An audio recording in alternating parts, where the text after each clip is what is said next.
Good morning everyone. Today I want to talk about a topic that was make us all think it is very good or bad. It makes a lot of debate in the Philippines, lowering the age of criminal responsibility. Some believe it will help reduce crime while others worry not that it will harm children who need guidance, not punishment. Is this really the solution in juvenile crime or could it lead to even bigger problems? Some people think lowering the age when kids can be punished for crimes will help stop others from using children to do bad things. Using children to do bad things, the criminals know kids can be punished, so they use them for doing crimes that they want. If the age is lowered, then adults might stop involving children in crime, and also if kids are rehabilitated earlier, it can help to change their way of thinking.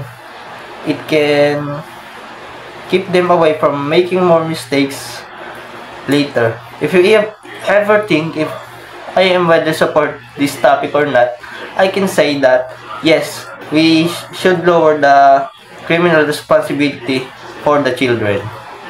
However, according to UNICEF Philippines representative Mr. Lotus Slywander 2019, UNICEF is deeply concerned about ongoing efforts in Congress to lower the minimum age of criminal responsibility in the Philippines below 15 years of age. The proposed lowering varies from 9 to 12 years old and goes against the letter and spirit of child rights. In conclusion, this issue is not simple. While I believe holding young offenders accountable can help reduce crime, we must also be careful not to punish them too harshly. We need a balanced approach, one that focuses not just on punishment but on prevention, rehabilitation, and protection.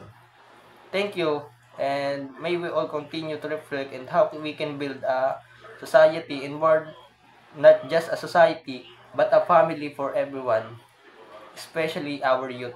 Thank you.